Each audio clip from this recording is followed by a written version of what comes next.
Welcome in, everybody. I'm your host, Matt Novak. Alongside me, as always, Grant Hawker. Always. On the third mic, Jameson DeFore. Chicken is better than turkey. Remember that, ladies and gentlemen. Oh my Oof. gosh. Dude, I left that episode for 5 minutes last week, and these thugs go on a rampage and try and take out turkey, which we've had this debate multiple times. By the way, I hope everybody had a great Thanksgiving. I hope you did eat some turkey that was not dry. 100%. I did this year. As much as I still am a doubter, I'm a turkey truther, like sometimes. And this was a sometimes.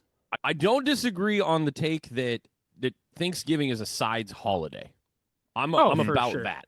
For sure. Like, I was wondering, I'm like, dude, I ate one plate this year, and I go, why am I so full? And then I look down, I'm like, I just ate 3 kinds of potatoes. Of course, Carbs. I made mac and protein. cheese, and I took a picture of my plate, and I went back to look at it later. I was like, that was like 2/5 mac and cheese on the plate, and then 3/5 for everything else. But I'm not even mad. No, dude, it was good. It was absolutely good. I hope everybody's was good. We all sat down and watched a whole bunch of football this last week. All 3 games hit the screen at my family's house.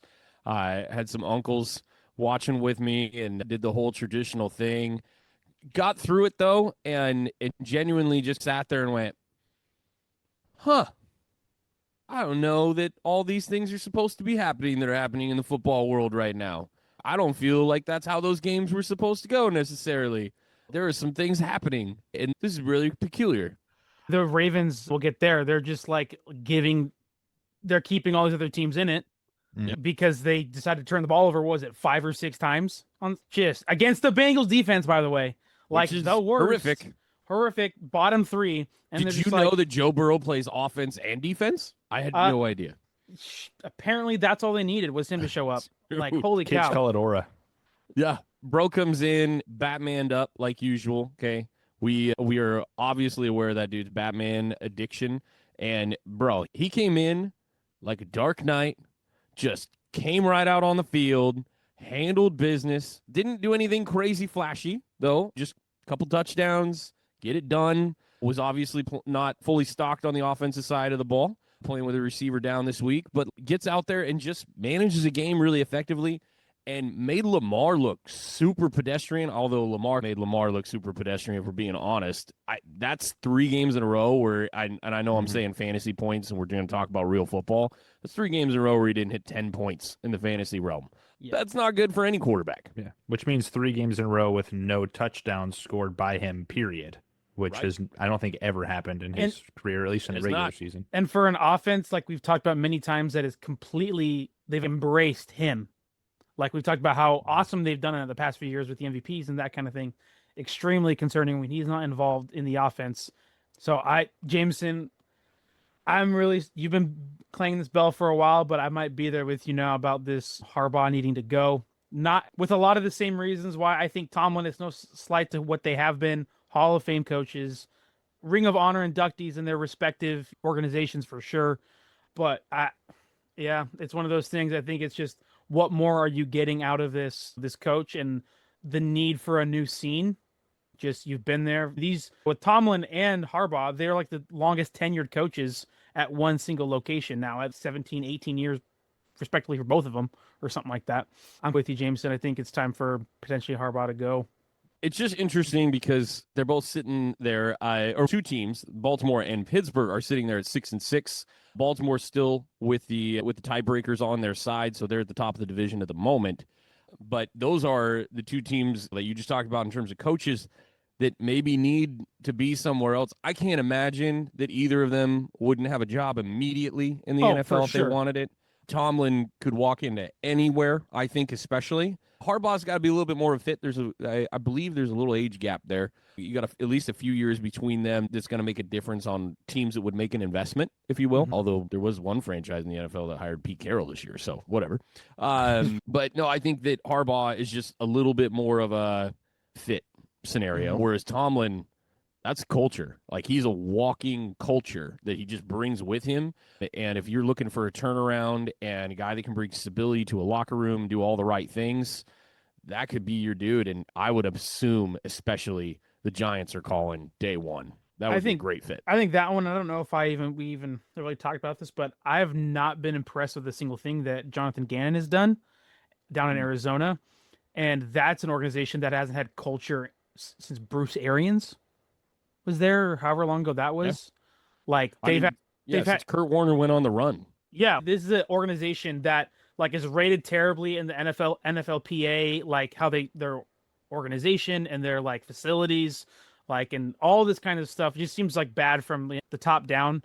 And I think Tomlin would be a great fit there. As much as I probably don't want to see him as a fan of, that's probably the least. I don't think it's as attractive though when you look at the build of that team, especially. I think New York's more attractive. Oh, I think so too. I 100% think so. If I'm a coach, I'm way more interested in Jackson Dart as long as he will slide, because we're going to talk about that later. But no, I just think that would be a good one. I don't want to get like too far down into that coach conversation while we got a bunch of stuff.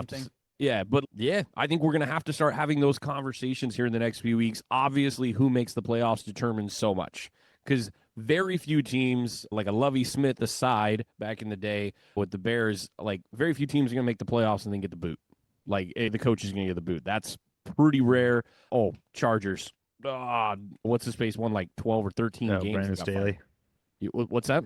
Staley? No, I'm thinking old Schottenheimer. Like long time. Turner. Nope, dang it. I messed it up. Now I want to know. Are you talking about a coach who made the playoffs and got We're fired? not clipping this. Whatever. Yeah, only real fans of the show will see this. Yeah, that's right. You get that one. That was for you. He knows exactly who it is, and he's sitting there just laughing at right now while he's at work. But no, it's very few times has that ever taken place, so I don't expect it to happen here either. But then you're asking the question, all right, so if Harbaugh makes the playoffs, does that mean Tomlin's gone? If Tomlin makes the playoffs, does that mean Harbaugh's gone? That's pretty feasible. It's only one team's making the playoffs out of this division. It's only through winning the division. Yeah, no path otherwise. But this division, this is not far-fetched to say. This division could lose all 4 coaches. Stefanski, Taylor, dude, it could happen. All of them gone. And I think all of them would find jobs fairly quickly. I would say Taylor. Sorry, not Zach Taylor. But Stefanski, I think, would absolutely, because Coach of the Year, he just had a terrible front office. Oh, even Stefanski in New York would be pretty good, I think. Yeah. I think he'd fit a lot of places. It's really interesting. But this division could legitimately have 4 new coaches next year. I have not heard anybody talk about that yet as a possibility.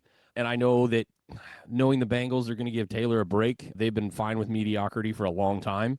And they're going to use the Burrow excuse. Guy missed half the season, so whatever. But, yeah, it probably should, just being honest. I want to get to some of those other Thanksgiving games, though, because there was a lot there. Let's get straight to the Chiefs losing. My bingo cards had some interesting things. Don't get me wrong. Like, I thought that this would be a really competitive game. This is the game I was probably most looking forward to watching, although my rooting interest is just, like, colliding because I don't want either team to win. You want both teams to lose. Right. Yeah, but I think the Cowboys getting the win here just for the overall viewpoint actually was good for how my emotions and my brain handled it. But 31-28, Cowboys offense putting up 31 on Thanksgiving. Credit to them. That was really good. Had some sustained drives. Dak's looking really good, of course. He's been so consistent this season, regardless of how the defense is played. That guy just goes out and gets it. That's 320, 2-1 touchdown interception. What I loved though about what the Cowboys did against the Chiefs, 0 sacks. To hold that defensive line, I literally started seeing memes coming off of Kansas City team pages or fan pages all over the place about Karlaftis just disappearing. We thought, and Mike made really good mention of that contract and stacked up the numbers and made sense of just why the Chiefs have invested in Karlaftis so heavy. And then all of a sudden, like, he's just non-existent. That started coming up and getting loud. Cowboys did a great job on the doubles with Chris Jones. Saw some one-on-ones against the guards and center positions there. Like, they were able to hold Chris Jones up. Brilliant stuff. And just, man, they outworked him. but the offense had to get all 31 of those points because the Chiefs were pretty relentless. That was a super passionate game. I would like somebody to explain to me what pass interference is again. That would be really nice. I think the refs we should explain to the refs because they clearly don't understand. Dude, I don't get it at all. You barely touch a guy on one play, and they call it on the next play, hands all over the guy. Nothing. I know we had someone on who's like a ref like last year and talked about we asked the question, like, do you like give ones back if you miss ones? And he said, no. I feel like they do, man. Oh, I missed that one. Calls. So makeup calls. Like, there's no way when you see yeah, I don't know. I think makeup calls are a thing. That's my conspiracy theory. Makeup calls. Yeah, I don't think that's deep level stuff, but the Chiefs getting a couple of those calls late in the game, giving the Cowboys opportunity to continue drives moving on down the field. That was interesting. We've seen that obviously go against the Chiefs a lot. We spent 4 years complaining about the way that calls go in the NFL towards the Chiefs, and it seemed the script benefited them a lot. But no, that was really weird. I didn't agree with that at all. Credit to their defense, though. What's his face that got called on it twice was with McDuffie. Yeah, dude, he didn't lose his mind. Like they just kept playing. I guess that's what you got to do. Also, though, want to give credit to the Chiefs offense for putting the pressure on the Cowboys in this game. We can't miss that either. Mahomes still went for 4 touchdowns, 240 on this. They ran for 120. I know that's pretty solid average type of numbers. Don't hate the 23 attempts either to get you there. You're at a 5-point plus average. Like, solid job running the ball. Offense was good. But man, like I said, it was the Cowboys putting and especially in the trenches, putting the pressure on that Chiefs defense and being relentless. They got them that W for sure. All the credit to them. I'm sure those linemen destroyed that turkey. But there's a conversation that's getting loud, gentlemen, that I want to bring up because I think the Cowboys, let's just say they did dig too deep a hole and they don't make the playoffs, which is pretty feasible, pretty solid outcome right now. They're probably too far down. It's probably the most likely outcome. If you were to look at the probability, that's probably it. Yeah. I mean, there is a 1-win difference between the 1 seed in the NFC and the 7 seed in the NFC right now. Right. 3-loss team to a 4-loss team between 1 and 7. And so the Cowboys having collected as many as they have over the course of the season and also have a tie, which does not help them in certain situations, obviously, in regards to standings, going to have an issue. But season's done. They love this offense. They love the moves they've made. Quentin Williams is on the team. They like Kenny Clark. They like all the stuff. They're okay with choking on Bland's contract, all that stuff. The Cowboys have a couple things they got to do. One, they got to figure out 73 or whatever $1 million that is for Dak. They got to figure out how to bring that cap number down. 2, they traded for George Pickens, and George Pickens has done nothing but be awesome. He's the new number 1. He is phenomenal on this team. CeeDee's dropped some balls. He dropped 8, which is his career high. It's his career high. 7 of them, by the way, so 7 of those 8 were his 2 games against the Eagles. But he had another really crucial one in this Chiefs game, but 8 drops. But Pickens keeps picking it up and saving CeeDee, quite literally. And that's so weird for me to say out loud. I'm not trying to overreact, like, at all. Like you just said, 8 is a lot. It's a career high of drop balls.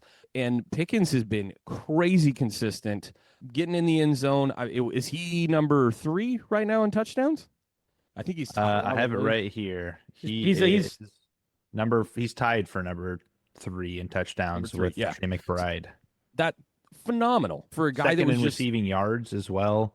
Yeah, and he just got ditched for DK so that they could pay the Steelers could pay him $30 million and not deal with Pickens' attitude. But somehow, traded attitudes. The new Schottenheimer has gotten to Pickens and dealt with it, and we have heard nothing. Nothing.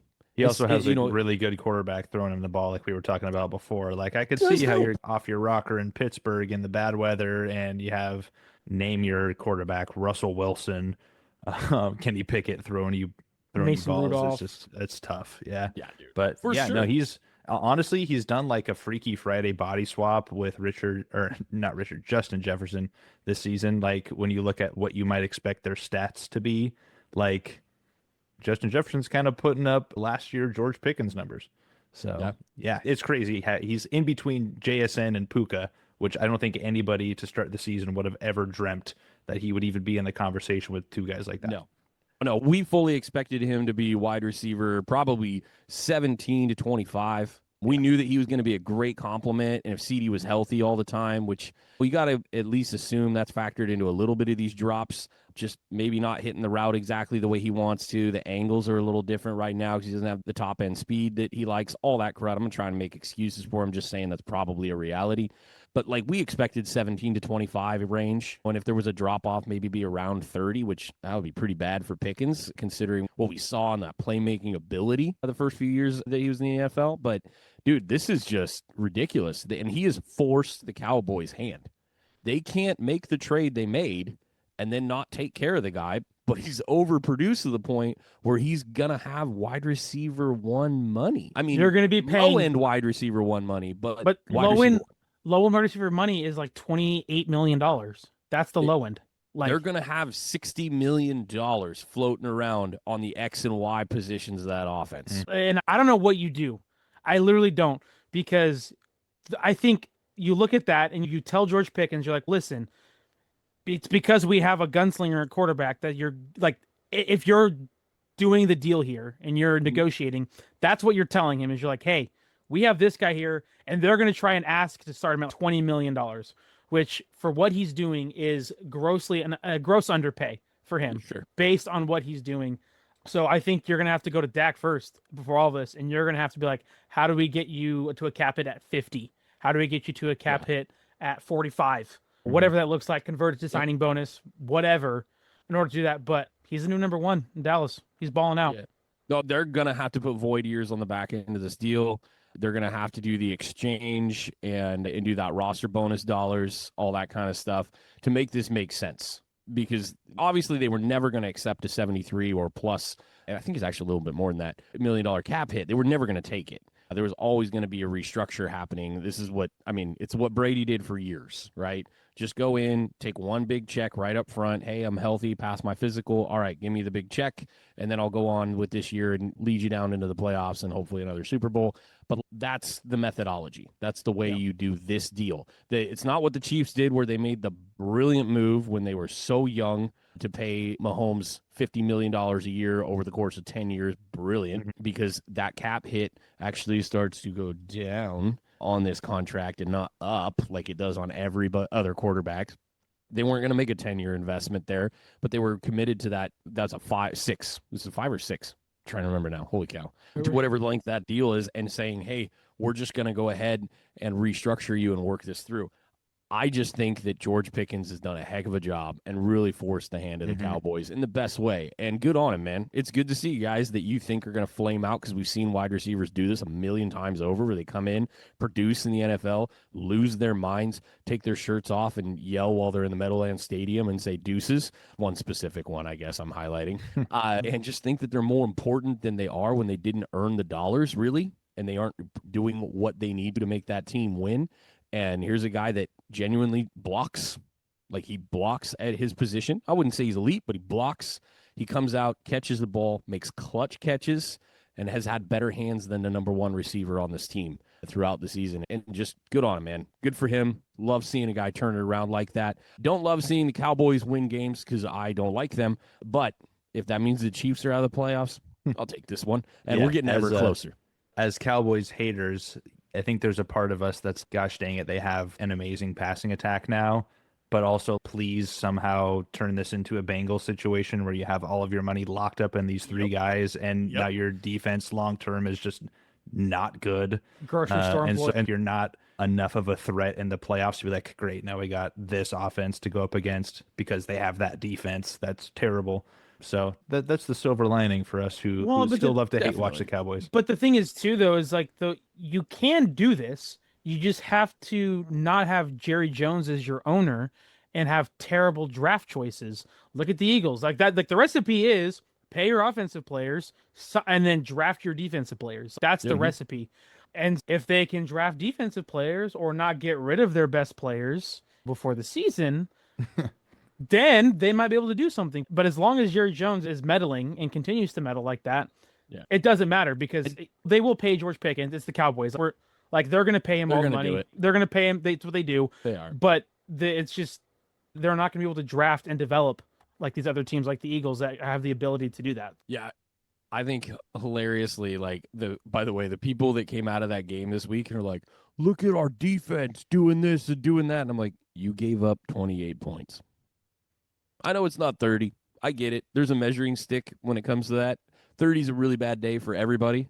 And they're like, we beat the Chiefs. And I'm like, dude, you had to put up 30 points to beat the Chiefs. And you still gave up 4 touchdowns. I would think they're 4 out of 5 on red zone. So just let's not lose our minds there. Okay. And also beating the Chiefs this year is not what it's been in years past. No. They're 6-6. Like, people try to come out here and say, when they talk about the Broncos or things like that, say, oh, they beat the Chiefs. It's like, cool. They're not what they were. They're 6-6 right now with a 30% chance of making the playoffs. And you guys lost to the Cardinals a few weeks ago. There's that. And then they went and beat both of the teams that were in the Super Bowl last year. In 4 days. Back-to-back weeks. Like, that was pretty hilarious. But that's just not something to be excited about. That was last year. No, Who cares? That's just the parody of the NFL. That's literally the parody of the NFL. 365 days later, this is a completely new season. You're a new team. They're a new team. It is the difference in this sport compared to most. I would say that anytime you have that many players change jerseys after a season, which happens every time a team makes the Super Bowl, like literally there's an exodus of all those second-tier players are like, deuces, man, I'm going to go chase that contract. And good on them. That's generational wealth, dude. I get it. But the NFL does that better than just about any other sport. I would say that the NBA seems to do that quite a bit. Those guys are making $50 million for putting up less than 20 points a game. They got guarantees. Ain't no PA like the NBA PA. But yeah, dude, it's not something crazy to go bragging about. But if you look back into the playoff standings, Cowboys sitting there right at 9. They moved up a little bit this week. Because of the tie, they're actually sitting ahead of Carolina, who got a very important win for them, obviously, this week, and we're going to talk about for just a moment here in a little bit. But right above the Cowboys is Detroit in the 8th spot at 7-5. And then that's huge. That's this Thursday. That is huge. That's a big game. There's one game to watch. If you're like not a fan of these teams, you're like, oh, Thursday Night Football, it's a bad product. No, this is the time that you watch every game. Right now, it all matters. As of us recording this on Tuesday, which this wouldn't really change until the end of the week or after the game, those teams, Cowboys, Lions, 9-8.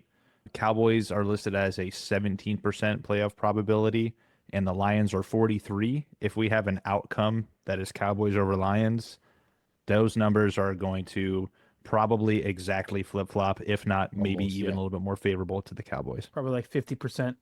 Yeah. I think it's like 48 is what it gets to for the Cowboys after that. And that's just because of schedule for the teams sitting there in the 4 to 7 range in particular. But yeah, the really interesting thing to get into it, the Lions lose by 1 score, 31-24 to the Packers on Thanksgiving in that first game. Packers are up 3 full games on the Lions with only 5 games left.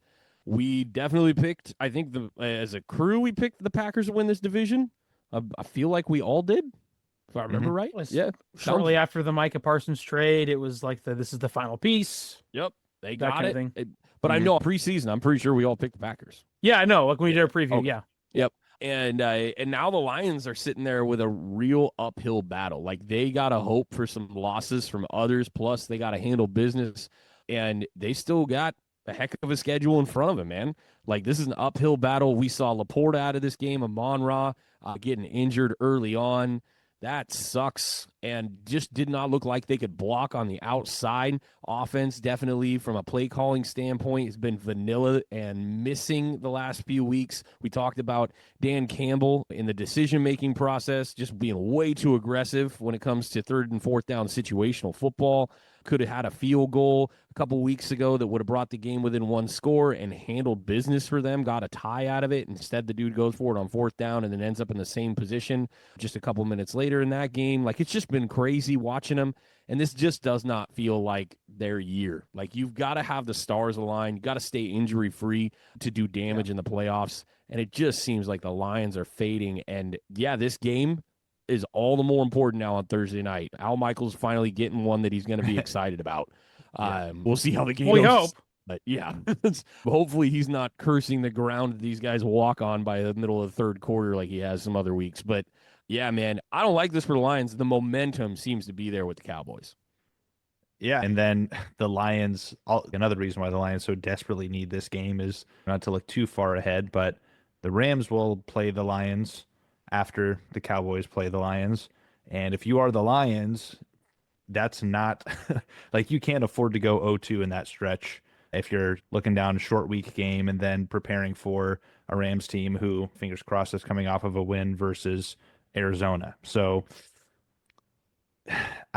honestly, the Lions are what I thought the Bears would be this year, which we'll talk about the Bears. Just a moment, we're almost there. Very ironic that Matt has been on his Bears flame-throwing spree, and now that here they are sitting. Yes, that's what Matt's sitting been atop doing. the NFC. It's all Matt. That's all Matt, by the way. Yeah, but Nobody else like, agreed with anything I said. But those teams are almost like flip-flops, at least from like a record perspective, from what I thought they would be.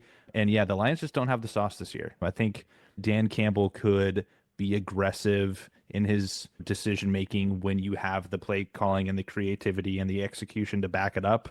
And obviously, you watch the Bears play the Eagles this week, and I'm like, there's that creativity in the run game that opens things up for Jahmyr Gibbs consistently or sets Monty up successfully throughout the game. And again, I know the Lions are missing guys, but they just don't have the play calling to match their their aggressiveness anymore. And it's really come back to bite them this year. And again, I thought they were probably going to be second place in this division, and that probably means a wild card spot. And sure, they're still on the hunt for that, but Lions teams of years past, that's not a team you want to play in the wild card.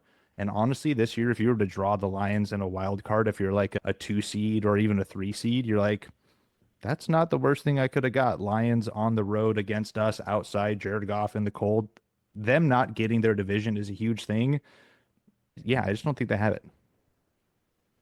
No, and it's been just sad to watch because part of that is injury related. We hate when a team's digression is pretty clear in large part to injuries. And again, Laporta, Amon-Ra not playing now. They've had some issues on the offensive line in the interior. Ragnow tried to come back this week. That was a crazy story. Grade 3 hamstring. Okay, he's trying to come back and your hamstring's off and the they're bone. like, remember how we told you were broken? You're still broken.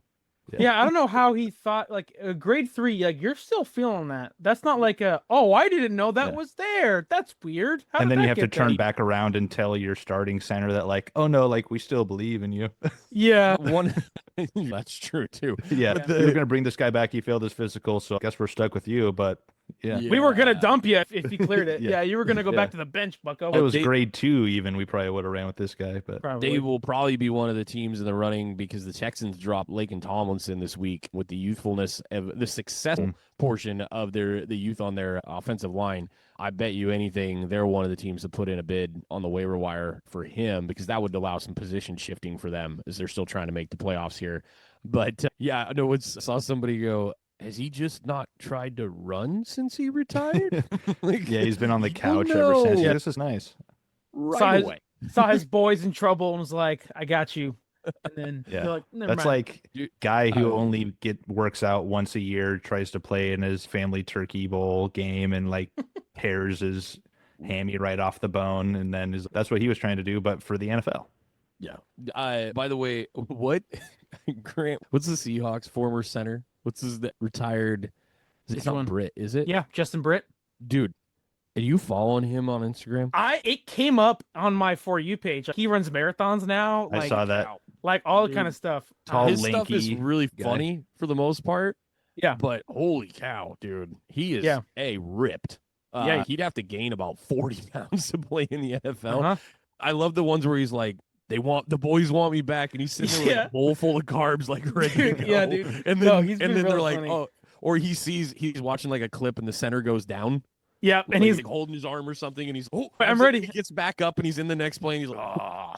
Yeah, it's so funny, dude. No, I don't know why he hit my algorithm the last couple of weeks. And I've been watching same. That was he hit my algorithm. I'm like, okay, I'll follow him. He's a former Seahawks player, and he's posting stuff. I'll see what he's up to. It's and then different. it's really weird. It's like the who was the guy? Was it Joe Thomas? Oh, Retired from yeah. the Browns, like Got skinny. disappeared. Like you didn't see him on sports radio shows, Yep. nothing. And then he reemerged on like a college game day thing, and you're like, what? Dropped like 60 pounds, like looks unrecognizable. It's crazy, man, what these NFL linemen do for their job. It's tough, man. When you're trying to keep up that weight, that's a whole nother thing. It's one thing to lose weight, but to keep up that kind of weight, that's a whole nother animal. Oh yeah, he's 310. Yeah, that's what he played at. Joe Thomas was walking around at 310, and he's now walking around at 235. It's like 270. I just saw one of his reels the other day. He's like 260. Oh, is that what he's out right now? Because when he did the weight drop, I think he got down to 240, and he's like, I don't want to do that. Yeah. But, I mean, he probably looked like a bobblehead. Just. Oh, yeah. No, you guys are too young to remember it, but you see him call games still. Moose Johnson, fullback for the Cowboys. Okay, genuinely likable guy in the NFL. Just hated the team he played for. Man, when he went from 240 to 185, like, holy crud. Like, he did it in one off season. Like, legit. Like, they brought him in as a commentator within 2 years, and he's in the booth, and you're like, who's this guy? And they're like, this is Moose Johnson, former fullback. You're like, no, it's not. That's a different human. Like, he didn't even look anywhere near the same. Like, that dude hit witness protection hard. But no, speaking of going back into, we're talking about the NFC North, getting into the Bears. They win another one, 24-15. This time, it's the defense getting it done. Like, they're just spreading around the thanks here. The trenches. The Eagles are supposed to be the team of the trenches. Like, they are supposed to be it. And the Bears came around and just had their way, dude. Some Swift. Guy, how do you say his name? He has benefited my fantasy football squad multiple times. Yeah. Say it again. Manungai. Sure. Yeah. What's his first name? I don't know. Kyle? It says with a K. Yeah, I only have it the abbreviated. I know what it is when somebody says It's Kyle. It's Kyle. Kyle? All right, we're just going to call him Kyle. Kyle, the backup running back for the Bears, has apparently taken Swifty's job and came out and just beat down on the Eagles. They were having their way. It's so impressive to see a team beat the Eagles in the trenches. Like, that is just really hard to do. 281 rushing yards. That is insane in the NFL. That's elite college numbers. That's what the Ducks are putting up right now as a top 5 team in the nation. And that's their bread and butter. So to do that, to do it on a big stage, man, this to me is like Ben Johnson making the case for coach of the year. I understand what Kyle Shanahan's done with the 49ers. Nobody on this podcast is going to sit there and shame that dude for the job he's done with the amount of injuries that the Niners have endured. But legitimately, Ben Johnson is getting it done one way or the other every week. And as much as I have come at the Bears for having a weak schedule, not beating a lot of good teams, they have not had the opportunity. And if you listen to the entirety of what I say, you will hear things like that. But legit, like, you got to give Ben Johnson credit for the way he's coached this team, because they're not doing it the same way every week. And that is the mark of elite coaching. And we all wondered, was Ben Johnson going to be able to take that offensive prowess? Yeah, he has, over to the Bears and been elite with it. But also, his other units are stacking up some dubs against teams that they should not be able to do what they're doing against. And that just speaks towards getting the most out of players, which is what great coaches do. Bears did not have any of their starting linebackers in this game. No. All 3 were out. Yep. That's crazy. As a 49er fan, I know what that's like. Yeah. And with that they turned over the team that doesn't turn the ball over. Yep. Like, Jalen Hurts does not throw interceptions, and part of that's because they just don't put the ball in harm's way. They don't have an identity, but that is like their identity right now. Let's at least not turn the ball over. We'll go 3-and-out, but let's not get too risky here. And he throws a pick and fumble on the tush push, which loved that. Loved every moment of that. Yes. But yeah, it's 87 yards on the ground for the Eagles. Sure, the passing game was their big day for A.J. Brown. But we've made the case, and so have many others. When you force feed A.J. Brown, when you force feed him, then you are taking away from different things that offense can do in terms of the stretch run plays and all that type of stuff that eats up clock and does that. That's one thing that you will notice is the A.J. Brown catches end up where he ends up with the ball is often out of bounds. And I know you're like, dude, he plays wide receiver. That's the way that works. No, it's the way they run him to get him the ball. He ends up out of bounds, which means we're not taking up clock. He's always outside the numbers. He's always outside the numbers. That's how And for a team that really, like you're saying, needs to win by time of possession, because they're just like boa constrictors. So let's see if we can get a lead, and then we're going to make sure that we're winning the time of possession by 10 or 15 minutes at least. We're just going to keep your quarterback off the field. Yep. We're going to take knees at the end, and we're going to get out of here, and the stats aren't going to look pretty, but that's how we're going to beat the level of competition that we've had to play this year with our first place schedule. And as soon as they got behind, I was like, I had a feeling. I was like, I knew I should pick the Bears in this game and to pick them. As soon as they got behind, the Eagles have the most 3-and-outs this year of any team. And I think some of the worst in the last 10 years as far as 3-and-out rates goes, which, again, when this is, I think, still the most expensive offense in the league. It's got to be. I mean, they've currently. We just got done talking about how expensive the Cowboys are going to be. Therefore, they've given Jalen Hurts second contract. They've given Devonta Smith a second contract. AJ Brown and Saquon. Like those four right there, automatically put. No one else is paying all four of two wide receivers, a QB, and a running back. All premium guys at those positions. Yeah. Again, it's just like unacceptable. And I know that it was also a windy day and so on and so forth, but that is exactly the kind of game that I would think the Eagles would win. A windy, bad weather game, gritty, at home, on prime time against a team that I still think is a little fraudulent just because I don't think they have the resume this year to really back up what the record says. Said it, not me. Hey, clip it. I'm just saying, I think the Bears are good. I don't know if the Bears are the number one seed in the NFC. Okay. They're 1-1 against playoff teams this season. That is the fewest games that anybody has ever played. I guess the Packers are 0-1 against playoff teams this year, sneakily, and in the playoffs. That being said, I was the biggest Bears fan this game. Trust me when I say that. And then the Rams go and lose on Sunday and does that a little bit. But since you brought it up, we'll go through it real fast, okay? This is playoff seedings, including each team's record against current playoff teams. All right. So the number 7 seed in the NFC is the Niners. They are 2-3 against current playoff teams. Packers are 0-1. The Seahawks are 1-3. The Bucks are 2-4. The Eagles are 3-2. The Rams are 6-2. The Bears are 1-1. So when we have picked apart schedule, and you just pointed at it again, it's very fair to come at the Bears and say, hey, fraudulent might be harsh. I don't know. The TikTokers are going to hate you for that one, Jameson. But it's very fair to talk about it that way. If you look on the other side, this is hilarious when we talk about the AFC.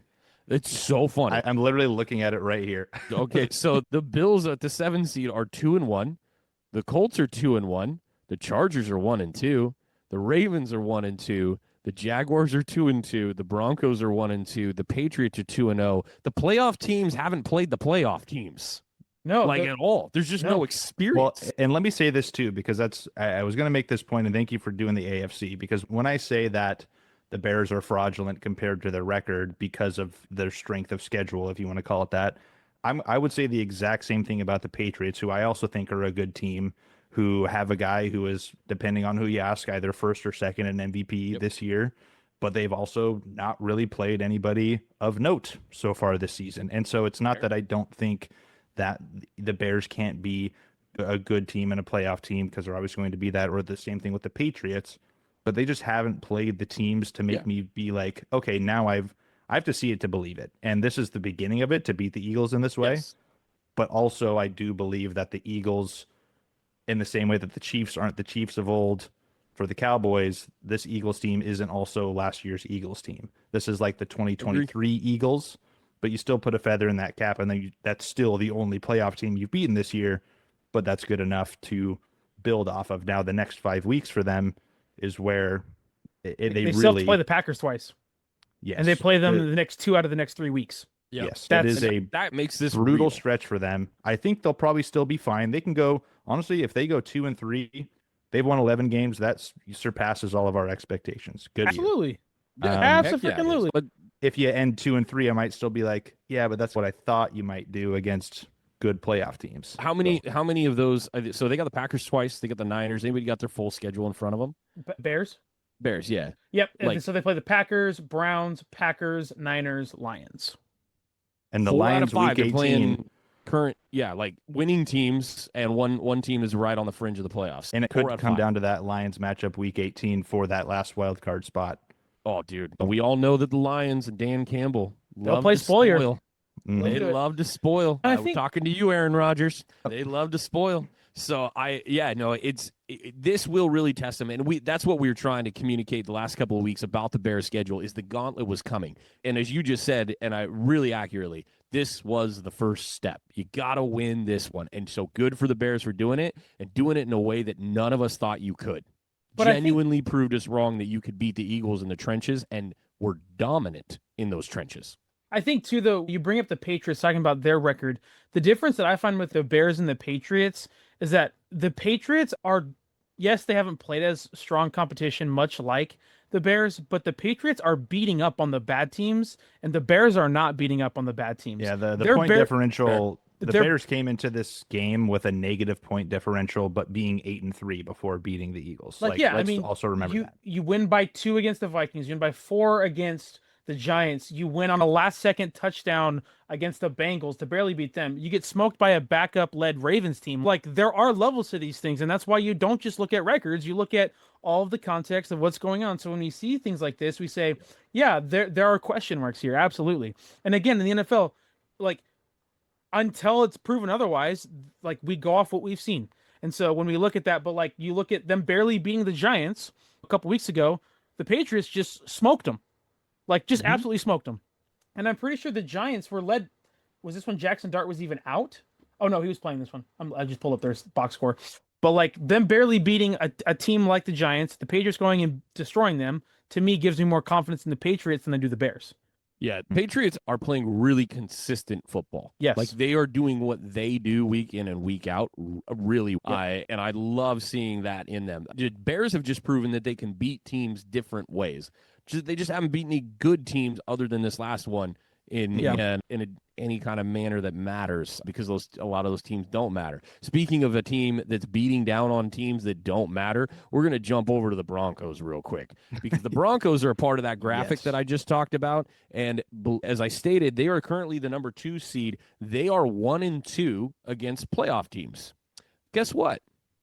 They were 1-2 before they started going on this win streak that they are on, this 9-2 run, or 9-0 run, sorry. They started the season 1-2 against current playoff teams. They haven't played anybody that's been good since then at all. And they played an electric game again on Sunday Night Football against the Commanders. Benito's deflection on the 2-point conversion in overtime wins it 27-26. I have no idea how Denver keeps doing this, how Bo Nix can play just mediocre, get you first down football until the 2-minute warning, like every single week. But that's what he's been doing against bad teams. Now, we say this a lot, okay? Good teams find a way to win. Good teams win consistently against bad teams. That's what makes them good.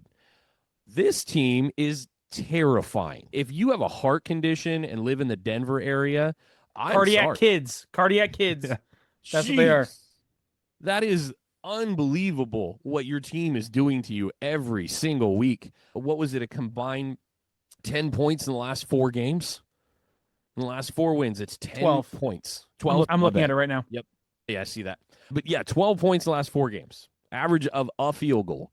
And it's been consistently that way throughout this win streak. Their blowout wins are against the Cowboys. Who was their other one? The Bengals. Earlier on. Yeah, Bengals for Bengals 25. early on. And 2 of the worst defenses in the league are the ones that they were able to blow out. But, dude, this team is so interesting because, as we pointed out, they don't have blue chip players. Grant talked about that last week. They don't have the blue chip players on offense. I'm not saying on the whole team. Benito's clearly that. Singleton's playing great. and you have one of the greatest cornerbacks in the league for sure right now, who, by the way, finally gave one up this last week. Did you guys see the streak that got broken? I did not. Scary Terry, with his touchdown in the fourth quarter, was being covered by Patrick Surtain. He caught 3 of 8 targets against him for 30 yards in the game. That's pretty standard for Surtain. That's what he's going to do to you. But he caught that touchdown to put him within a 1 point. That was the first touchdown in coverage that Surtain has allowed in his last 507 coverage snaps, dating back to week 13 of last year. Hang the banner. What? Dude, yeah, let's just reserve the jersey number in the room. Yeah. Like, you're going to hang it, dude. That's pretty impressive to see that broken. But that's the way the Broncos win games, is by forcing some little situation like this. And we were talking about it a little bit before we jumped on the podcast today. I don't love these teams that go for it and try and get that 2 at the end of games. I don't love it because the math isn't with them. That's why I don't love it. You can hate my take all the time and be like, what?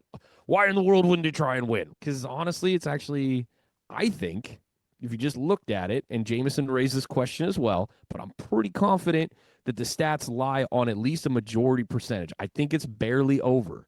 If they were to have just kicked the extra point in this game, tied it 27-27, kicked it back to Denver, who only has to score points at that point. It doesn't matter what it is. They've just got to put points on the board. So get a long field goal. I get it. That's super easy to do this year with the way they're working the balls for the kickers and all that stuff. A lot more 50-plussers going in this year than previous seasons. But that's all they'd have to do is put points on the board. I still think that the percentage favors the Commanders to get a stop and them score their own points as opposed to just going for the 2. I know that's a wild thing, but like when you look at the math, it does favor barely that team doing it and being able to get the hold. And I understand I'm talking about the Commanders and them getting a defensive stop, and that's hilarious. But, man, Marcus Mariota played his guts out, and to see him have to deal with Benito on an all-out blitz, just come at his face at truck speed, get his hands up, bat that ball down, and them take the L, that sucks. I was really hoping for the Broncos win streak to be over, and I'm just waiting for somebody to show the Broncos that they're not great. We're just waiting for it. That's probably going to come in the playoffs. Yeah, I think the thing that to me still best represents this, and I want to say I hate to pile on Bo Nix, but I don't really hate to because I kind of love being a Bo Nix hater personally. I have been super senior Bo Nix ever since then. I was like, this guy is not who he's being drafted as. And Beavers fan. Hey, honestly, I have more Ducks merch at this point in my life than I have Beavers merch. Let's just be clear here. But I'm not really a college guy anymore, anyways. Dude. Bo Nix, passer rating, the only people below him that qualify to be on this chart I'm looking at, Geno Smith, Trevor Lawrence, Dylan Gabriel, Joe Flacco, and Cam Ward are the only people worse than him in passer rating this year. Which means Carson Wentz, Tua, Spencer Rattler, Marcus Mariota, Michael Penix, Caleb Williams, Bryce Young, Jackson Dart, all of these guys have better passer ratings than a guy who has the best offensive line in the league, one of the top 3 defenses in the league, a coaching mastermind calling the plays for him. Sure, they don't have all the blue chippers in all the positions, but that's why Sean Payton gets paid money. That is still, again, for me, such a limiting factor when you start looking at the playoffs. And I get the AFC playoffs might also be like a little smoke and mirrors because, again, the Patriots are atop this whole thing, having only played a couple of real playoff teams. Now, I think they'll be fine. But the Broncos are up there, having only played a few playoff teams and having lost 2 of those 3 games. And some of those other teams are also a little suspect. So we might not even know the full level of just quite how suspect this Broncos team is.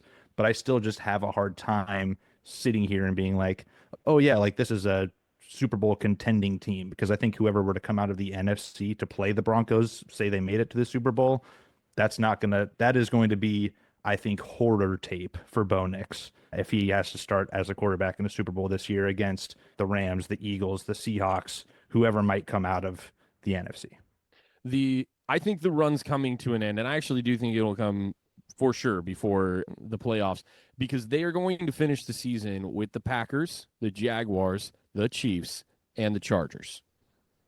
I don't think they're running that gauntlet. I don't think they're making it through. Now, they do have the cupcake of all cupcakes, the Raiders this week. Yes. You got to play your division opponents. We have to deal with one more week of this nonsense. Yeah. In the media. And then we're going to see especially. some reality come. I would also point out, I keep hearing that. You said something there, Jameson, about the ranking of the offensive line. I keep hearing that every single week. Like, I'm like, oh, they're the best. And I don't understand fully, if I'm being really honest, how we quantify those rankings, because It's really hard. it's a 5-person unit that's also backed with running backs and tight ends that help them do their job when you talk about protecting a quarterback or creating run lanes. But I would like to point out that in 5 quarters of play this last week, including that overtime, which almost made it all the way through, they had 87 rushing yards. The week before against the Chiefs, they had 59 rushing yards. And if you continue to look back on what the Broncos have done, and I'll even push, like, we can go back against the Raiders, who have given up an insane amount of yards. They had 84, and that was with Dobbins before the injury. So, like, I hear that they're elite. I think that they're benefiting quite a bit from playing bad teams. So according I to think it's PFF, probably what Grant's going to say here. Yeah, according to PFF, the Denver Broncos are number 1 for their rankings, with the Colts at number 2. Or what did I say? No, you said it right. I hear you, but I'm just saying that's PFF. And that's their offensive line has given up a league best 82 pressures, including a league low of 3 sacks on 425 pass plays this season, resulting in an NFL leading 90 PFF pass blocking efficiency rating. A lot of these are framed within the passing game. Yes. But that's also why it is, I think, so frustrating for me, because I think if they could actually pass the ball as efficiently as they can pass block, then you also open up that run game a little bit and allow a really good passing offensive line to maybe have some advantageous run blocks, because everything is going to be maybe a little bit more deceptive, or you can get away with a little bit more play action.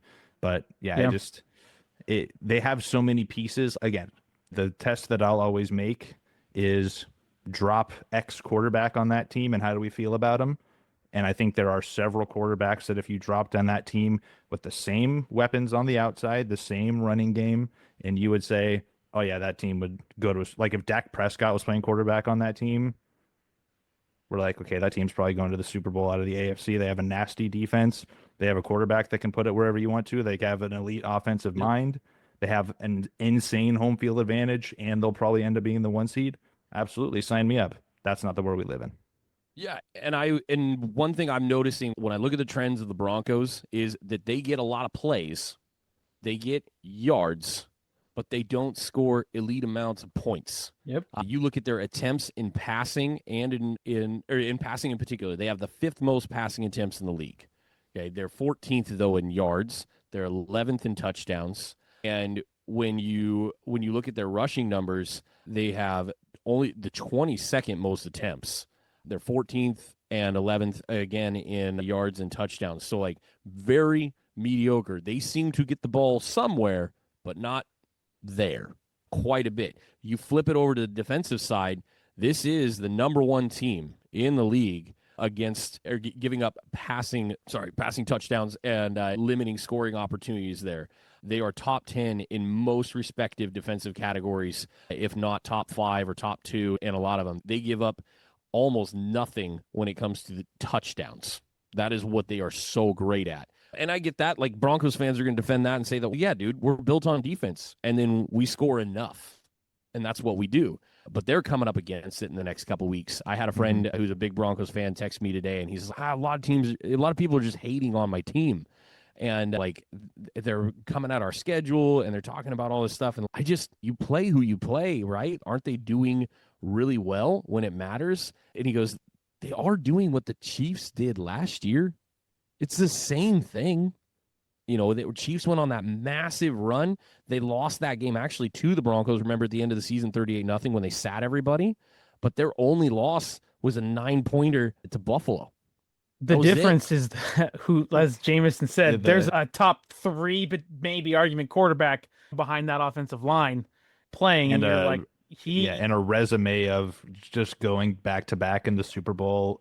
And like Patrick Mahomes is the great eraser, right? Like the Broncos, as of 2 weeks ago, I'm looking at this article. 2 weeks ago, were like leading the league in penalties. So Patrick Mahomes would erase those types of things, like penalties and the holding calls and the stalls out drives, like we see where they lead the league in possessions without a touchdown. Like they still lead that category here, where Patrick Mahomes would erase those mistakes that seemingly seem to happen for this team. And also, Patrick Mahomes also won a couple of these Super Bowls without having some of these elite offensive weapons. One of those years you can argue Travis Kelce was, but we've seen that decline. So that's where I understand that. But at the same time, I agree with Jameson. Bo Nix is the question, because when you need a 2-minute drive, you got 1:38 left to go, and you're down by 4. Yeah, it's 3rd and 12 to save your season, and Bo Nix is like rolling right out of a clean pocket to throw a deep ball on the move and just sails it over a guy's head by 7 yards, and you're like, of course, that's how my season ends. Absolutely. Yeah. If the scenario is they have to do like what the Rams had to do in the Super Bowl that they won, it's defense on the field to stop a drive from the offense going down. Absolutely, I'd take the Broncos to win that game. But you're not always going to be able to dial up the perfect scenario for your team to win the game, especially come playoffs. Like, it can't be like, all right, all the stars are lined up for it to be the perfect scenario. Same with the Seahawks. I have the same concern for the Seahawks. If it's defense on the field, we can stop anybody, like 100%, a million different ways. And I would much rather prefer my defense be on the field to win the game right now than to have our offense out there. But even with that, I feel more confident because our offense can score points. Like, we've seen it. So that's where I go, the Broncos, they still are, they still, to me, read as one and done. Like, absolutely. Because it's hard to disagree. With a team, so we'll talk about my Seahawks. They're very similar in the ways of they got this elite defense, question at quarterback. They obliterated the Commanders, obliterated them on Sunday Night Football on primetime like 3 weeks ago. It was an unwatchable football game. It was unwatchable. Yep. Sam Darnold carved up this defense 4 touchdowns in the first half, and then they did nothing in the second half. The second half was garbage time, of that game. And then here we are. They win by 1 point on a failed 2-point conversion. Yeah, that's fair, dude. It's the way. Sometimes the way you win is just so convincing and overwhelming, like what you're mentioning. Not to mention the Seahawks this week. That was laughing stock of a football game. I stopped watching. I was bored. Bosmer, God bless him. Like, I can appreciate a guy that tried his best, but that was one of the worst interceptions I have ever witnessed. I heard the Looney Tunes music like in my head, like the slipping on the banana peel, and I was like, "Oh my, this is Shaq and a fool in the NFL." So bad. It's like you said, it's the most undrafted rookie quarterback mistake of all undrafted quarterback rookie mistakes. But we don't need to talk about the game. The game is boring. But no. We don't need to. I want to talk about one other really good game before we talk about the NFC West for a couple minutes. The Texans get it done against the Colts. Credit to Danny. We're gonna call him Dime still because we're a little frustrated that he's not putting up what he was early in the season. Okay, he's not Indiana Jones anymore. I mean, Jones right now. Jonathan Taylor still. That's been a couple weeks now where he's disappeared. 17 points. Colts put up 17 points against the number 1 defense in the league in the Texans. That is fun football to watch if you like football. If you just want to watch touchdowns, don't watch the Texans play. Don't watch them. It is brutal what they do to teams right now, the pressure they're getting on the line, the way the linebackers play in cohesion with that defensive line. When they back into zone schemes, there is nothing there on pass plays, and you just got to love how they clog the middle against the run. It's a thing of beauty to watch if you love great defense, what the Texans are doing. Get it done against the Colts. Another game the Texans had to win. You guys, have you looked at the standings in the AFC South? Look away. Look away. If you're the Jaguars, you're winning games, but you're terrified. If you're the Colts, you're going, oh no, the sky is falling. If you're the Titans, you knew the season was over before it started, so that doesn't matter. But legitimately, you're trying to get that first pick again. That's what you're trying to do. This is like are coming to play. It's like the fast food version of the NFC West right now, like the AFC South. Everyone's like a game below where we're at in the standings, but everybody's like hovering around the, okay, you need to beat you, but if you beat them and then we don't beat you, then we're still screwed. It's like that rock, paper, scissors, and then you have Tennessee as our Cardinals just like hanging around. Yeah.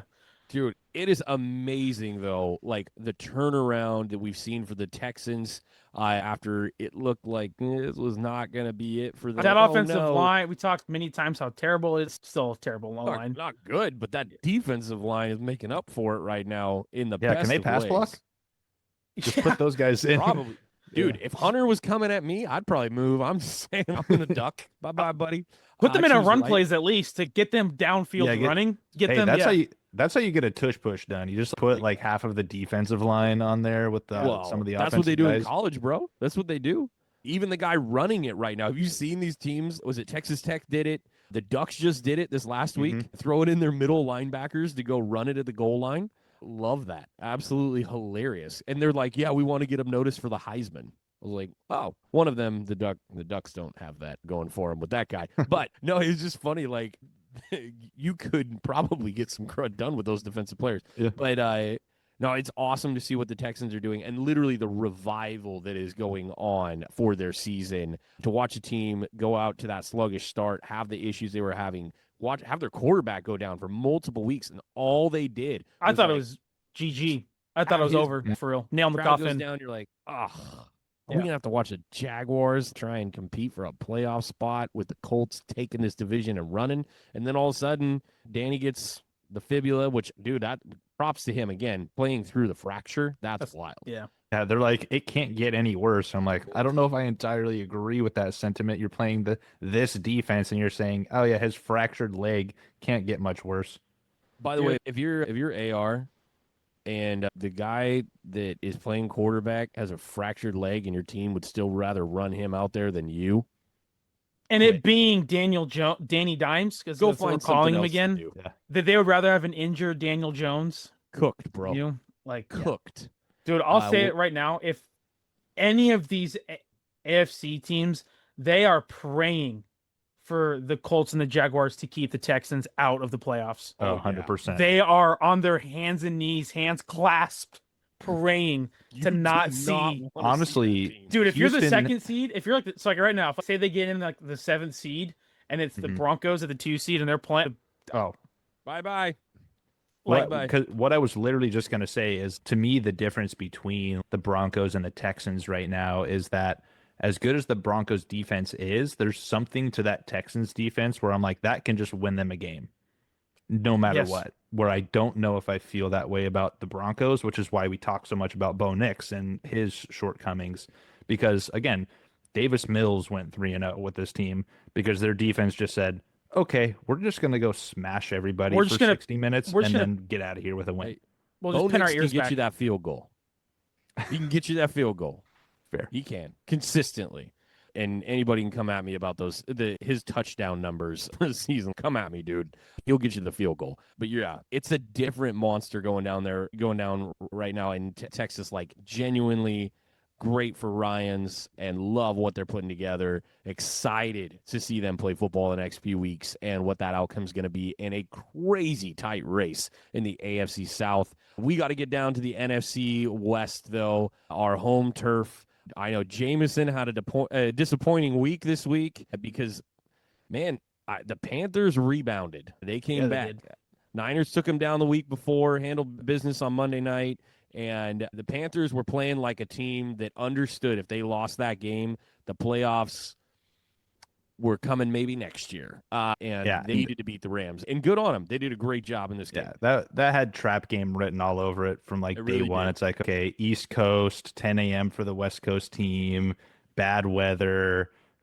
All of the media is like on the Rams. And so, of course, like that morning slot, you take an L. But honestly, like that's one of those games where I walk out of that one. And since that was on my like sleeper upset watch, I was like, okay, that's actually really annoying and frustrating that we lost that game, but not the end of the world. Stafford at least got the touchdown record, the 28 consecutive tuds with no picks before he threw a couple picks in that game.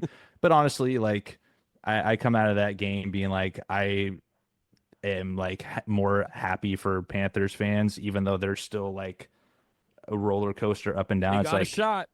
You Not lose to shy. the Saints. You beat the Panthers in a crazy game where you throw for 500 yards, and then you beat the Rams, but you'll lose to some other junk team for no reason. So I don't have a ton of concerns for the Rams. That was just like one of those games, and we still should have won that game, and we turned the ball over 3 times. It is what it is there. But the Panthers are fun, and if they can stay They are. consistent, like that's a pretty fun team to watch. Their defense and their run game I was really impressed with. Obviously, Yep. Bryce making big plays at big moments, 2 tuds on fourth down throws, on the third down and long as well. Forbes got cooked by big receivers all game because that's all the Panthers have are big bodied receivers. They were able to expose Just to that pretty offset well. their very tiny quarterback. Yeah, exactly. No, literally, it's like we have a guy who's 5'10". We need him to be able to see people amongst Yep. the trees. So yeah, it obviously can't afford to drop the 2 easy games, quote unquote, that we would have before the last little stretch here when we played them and then we played the Cardinals before playing the Lions and the Seahawks twice in 4 days.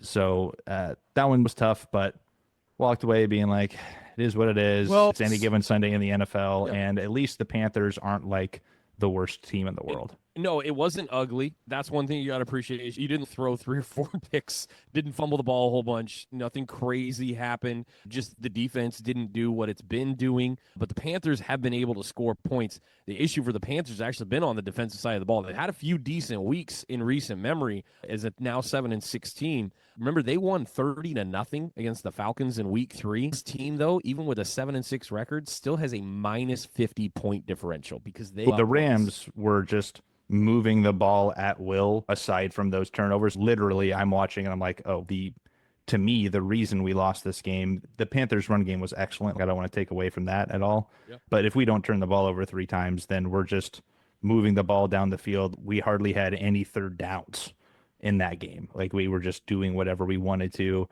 Puka obviously had that insane catch down the sideline with the inside hand. gorgeous. Unbelievable. Tucked it on, which defender was that? Tucked it on his hand. Yeah, he kind of like pinned. It was almost like that Justin Jefferson catch from a few years ago, threw It the was jump sick. ball and it got tangled up, and he ended up being able to bring it into his body. So tough loss, but again, it's one of those ones where I'm like, I'm not going to overreact. We're 9-3. Sucks that happened, but I'm pretty confident moving forward we can be 10-3. But yeah, the Panthers, props to them. I think the most impressive thing for me this game with them, the Rams literally only ran 3 offensive plays in the third quarter. Like you might look and be like, That oh, the seems Rams, real for the Panthers. empty box score in the third quarter, didn't score. That's maybe the difference in the game. They had 1 possession and then they ran the ball for 13 minutes on a scoring drive. That's how you win if you're the Panthers. You brought up earlier about the Eagles and how they win. They have historically been winning games. How they won last year. Yeah. How they've been consistently winning games in the regular season, especially as they have those elongated drives where they just beat you to death and don't turn the ball over. Clearly, a head coach in Carolina has been watching those Eagles for quite a bit because they have this exact same mechanism. That's why you have the stable of running backs you do and why you take the amount of rushing attempts you do. I've watched multiple games this year where they've been sitting over 5 or 6 on their yards per carry throughout wins. And a couple of times that's even happened in losses. I noted that last week when they lost the 49ers. They were sitting there at over 5, and the play calling was a concern. I loved that they went back and just ran the ball with consistency after screwing up against the 49ers and not doing that as often as they should have. And that was clearly key to success here for them. But with the loss, Rams still sitting atop right now in the NFC West. We mentioned earlier, Seahawks get a just blowout, ridiculous win against the Vikings, who do not have anyone that can throw the football to the likes of Justin Jefferson, Addison, anybody. Aaron Two Jones catches on that for team. 4 yards for Justin Jefferson. Almost burned me in my guillotine this week. Yeah. I mean, he did, what was it, 1 target in the first half? That one went for negative yards. There's a blown up screen thing. And then he got like a 8-yard catch or something like that, ended up evening out a little bit. But Just so bad. I think they panned to him on the sideline so many times, and more than any other player. Oh, yeah. I think that he may ask for a trade. I think that's very real. I don't want to be captive. I have to draft another quarterback, dude. Before they have to make a big move to keep that guy happy. Who do they They go either get? have to bring in a known guy and be like, here right now we're good, or they have to have a clear And that's the problem, I think, with the I mean, draft this year. Is there's a couple guys, but it's like you're not looking at this as a generational quarterback draft where it's plug and play right now. We're good next season. I could see the Vikings going after because for them anyone is an upgrade, like anyone is. Yeah. So like when the Cardinals cut Kyler Murray, did they go, hey, he's an upgrade? I've heard that.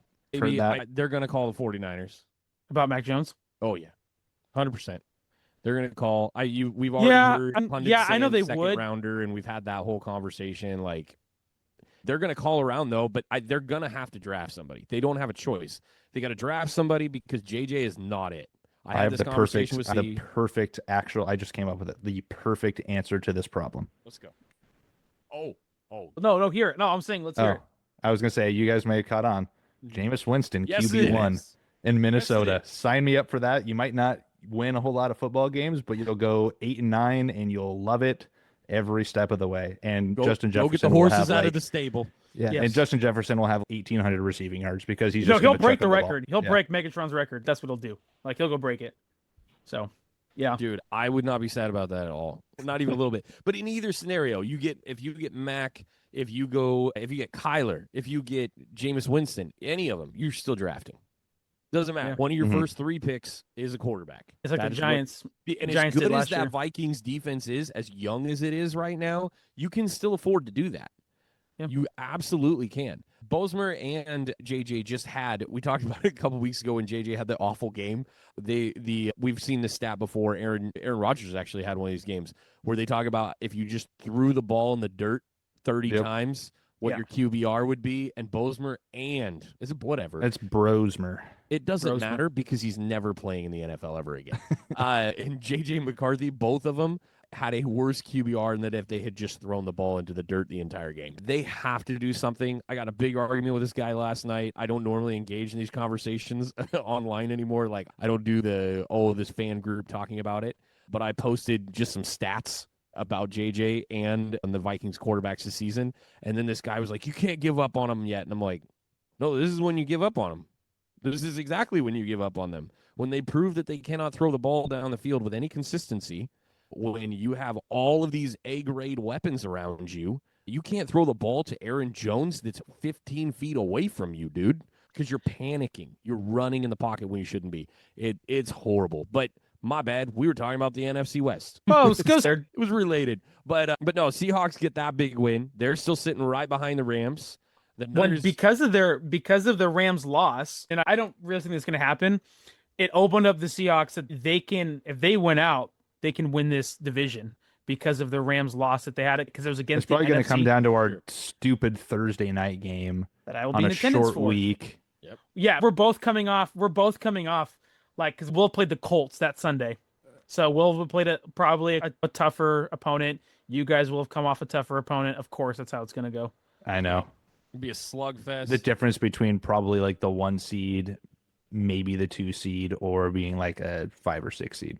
Yeah. Listen, if you guys just want to lose like 3 games this next month, both teams, and just open the door nice and wide for the 49ers, I'd really appreciate that because we get to play the Titans when we come back from this bye week. And then we've got to play. We still have to play the Seahawks. We got the Bears and the Colts. Actually, we all play really similar kind of squads here. Yeah, but we play the Panthers. That's one of our final ones too. Sitting at 9-4. We'd love a little help if you guys want to throw it our way. Niners got to play Shedeur Sanders, which got lost in all the storylines of Thanksgiving. They're Niners sitting in the 7 seed still at 9-4 are sitting in the 7 seed in the NFC. By the way, I'm going to give you just 2 little nuggets about a game that did not matter because the Niners beat the Browns 26-8 in Cleveland. Pretty inconsequential in most regards here, other than it keeps the Niners in the playoff spot that they previously held. Myles Garrett gets the 1 sack, right? And that was the entirety of what they did to Brock in this game. But they had, 56 hurries or whatever the. Sorry, nope, I'm going to get it wrong. I'm going to start over. We're going to get it. It's 56% of the rushing. Man, it's really You got it. today, You guys. got it. I've got it. All right. Brock Purdy was pressured on 56% of the offensive snaps in this game, and Myles Garrett just got 1 sack. So credit to Brock for running around like a madman in this game. Most he's ever been pressured in a game in the NFL, by the way, and was able to avoid it. That one was fun. The Browns in this game, though, this was the funny stat to me. Browns had zero plays in the red zone in this entire game. The other one that was pretty funny is the 49ers did not have a touchdown drive that was longer than 32 yards. Yeah. And that's because of a couple fumbles in this game and a really good kick return by Sky Moore. Absolutely fantastic run by him that should have gone for 6. Really could have gone for 6.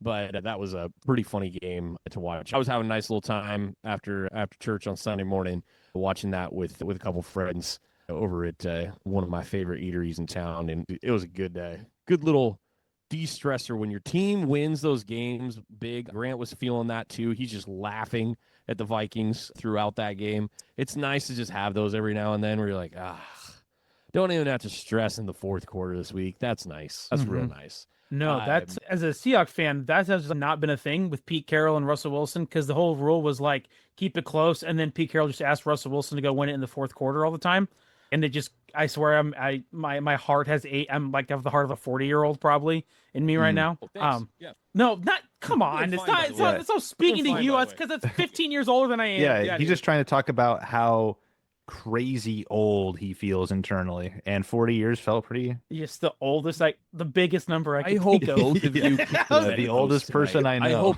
both of you kick the bedpost in the middle of the night when your feet are already freezing and you had to go pee or go get a cup of water and you're walking. Hey, back at least I'm 30. I get to claim a little bit of old stock. I remember that. I did, dude. You're talking. I'm a about guy dad that now. couldn't be I can be old. Hey, actually, you're valid. There we go. We're all in a unk way. status. Yeah. All yeah. unk status. Yeah, Grant's a parent now. Jameson hit 30. I'm definitely old regardless. Yeah. I can't How wait. did we get here?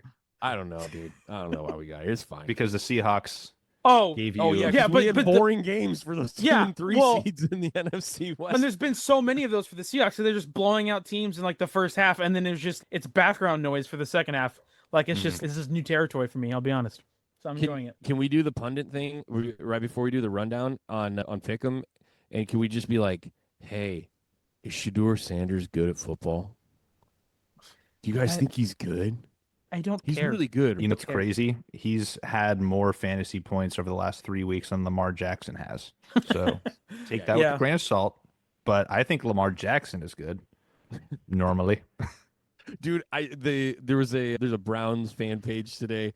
You gotta, if you're a Browns fan, I get it.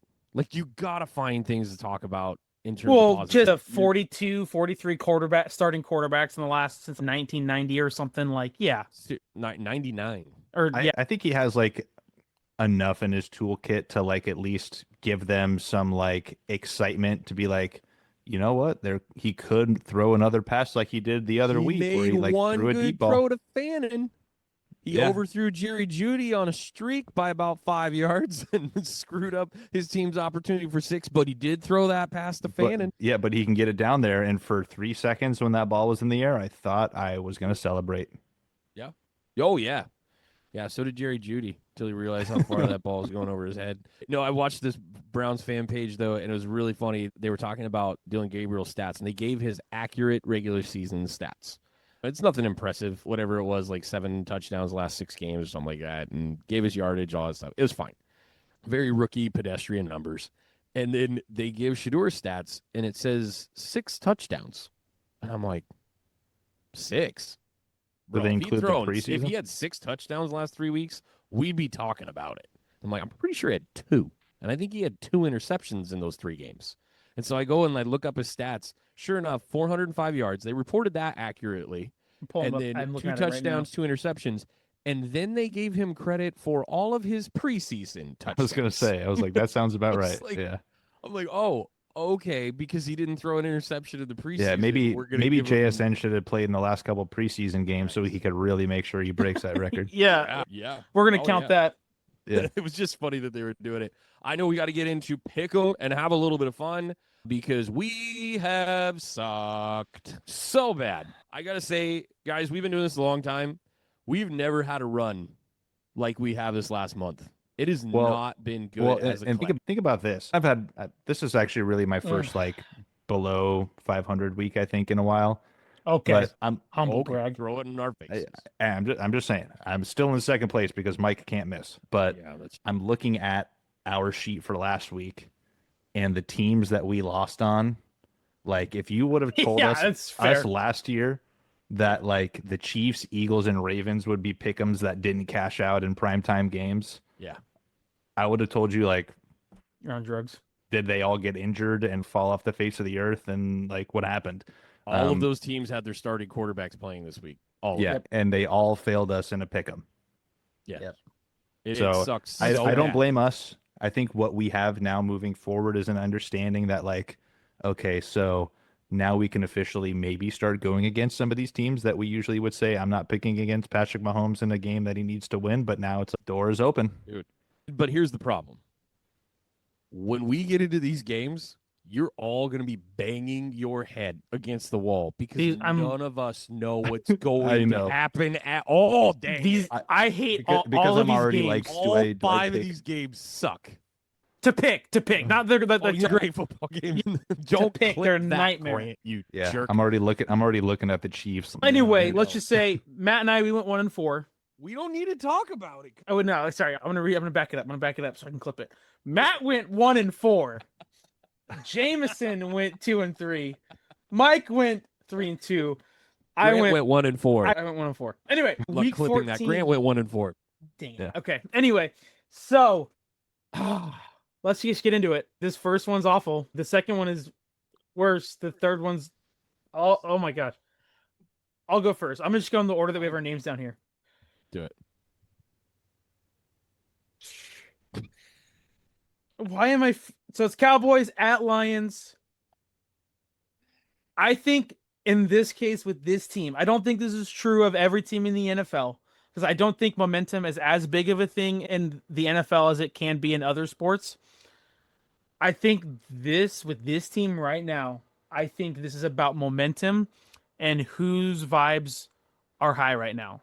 And that's the Cowboys beating the Chiefs, beating the Eagles in 4 days, really turning the trajectory of their season, at least I wouldn't say around yet because they still only have a 17% chance to make the playoffs, but like they see a path for themselves. So I think I'm going to go Cowboys here. And it's because their vibes, and I don't love picking the Cowboys, but the Lions keep disappointing me. And that defense is super gettable. They both are. Let's be real. They both are. And especially that secondary for the Lions has not been great. And Dak will sling it. Pickens will feast. CeeDee Lamb will also feast. He'll also drop the ball 3 times.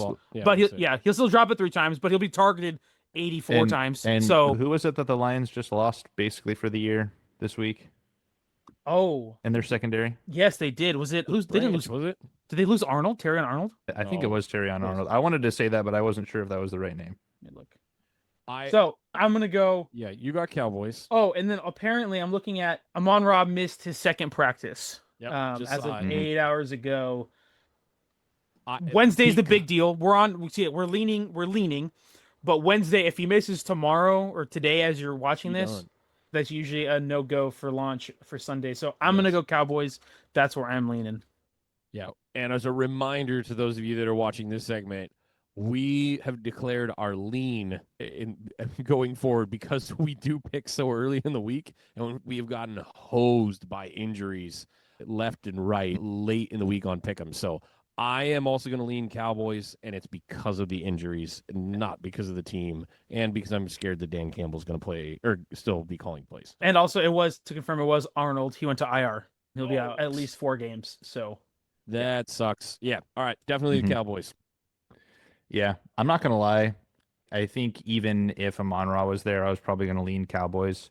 And again, that as somebody who would much rather root for the Lions than the Cowboys, that does not bring me much joy to say that. But I agree with what Grant said. Momentum is sometimes hard to gauge on an any given Sunday kind of league. But I think that Cowboys offense is just rolling, and I think the defense is good enough. And I think sometimes like coach and quarterback here, one team it's maybe closer than you think based on this year's production in that realm. Like Jared Goff is just doing Jared Goff things and he can get got. And I don't think this defense is going to give him too many problems. But even if Amon-Ra plays, it's not going to be 100% Amon-Ra. Again, I think the juice is gone as far as like offensive play calling is concerned. And that's a team that's going to have to remain aggressive against a Cowboys offense who's just going to put up a bunch of points against a depleted Cowboys defense or Lions defense. Yeah, I'm rolling Cowboys, and I think I would have been there regardless.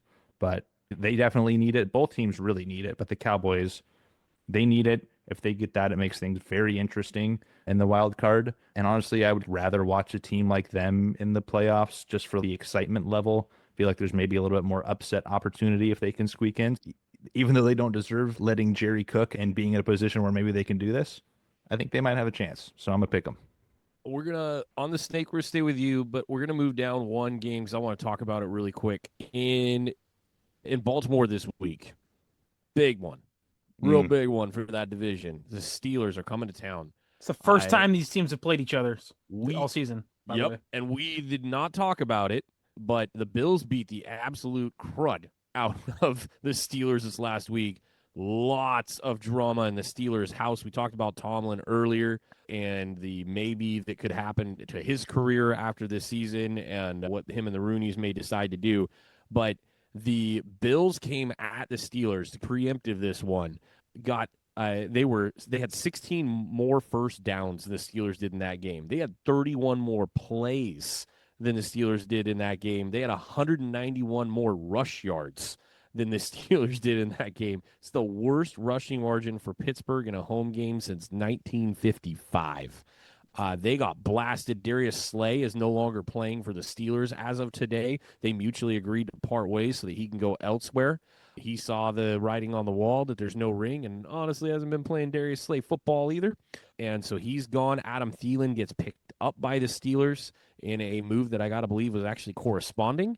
If you look from one to the other, the receivers this last week played like garbage for Pittsburgh. Just horrific. Then also Aaron Rodgers comes out and criticizes the wide receivers for not showing up to film sessions. Says that's why they lost. Who knows if that's true or not? That's typical Aaron Rodgers. I'm also going to throw receivers. I'm going to blame everybody else, not take accountability. Yep. Is it probably true? I don't know. Probably. But I will say I saw him throw to empty space 3 times in that game. There was just nobody there. And he's pointing to corners, pointing to the inside, pointing up the seam and going, hey, where are you? For that reason, the Ravens have not been playing great. But I got to think that, Jameson, you'd be maybe leaning Ravens, even though the Steelers have that defense, all that expensive Ferrari that's sitting over there on the other side of the field. What doesn't mean anything when you don't have any gas. And I just don't think the Steelers team has gas really on either side of those units right now.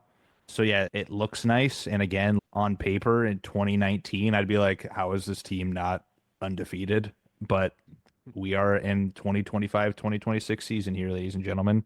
Your quarterback just turned 42, whichever one he is now. Me, doesn't matter. Just broke his wrist a couple weeks ago and had to take off some snaps in this game after getting hit a few times because of that. I don't see it with this team. And again, at the end of the day, if you're telling me both of these teams are in, hey, we have to win this game right now. One of them's at home. One of them right now still has the better quarterback, even if he's on a 3-game crap slide here. I just don't see how they fall to the Steelers here.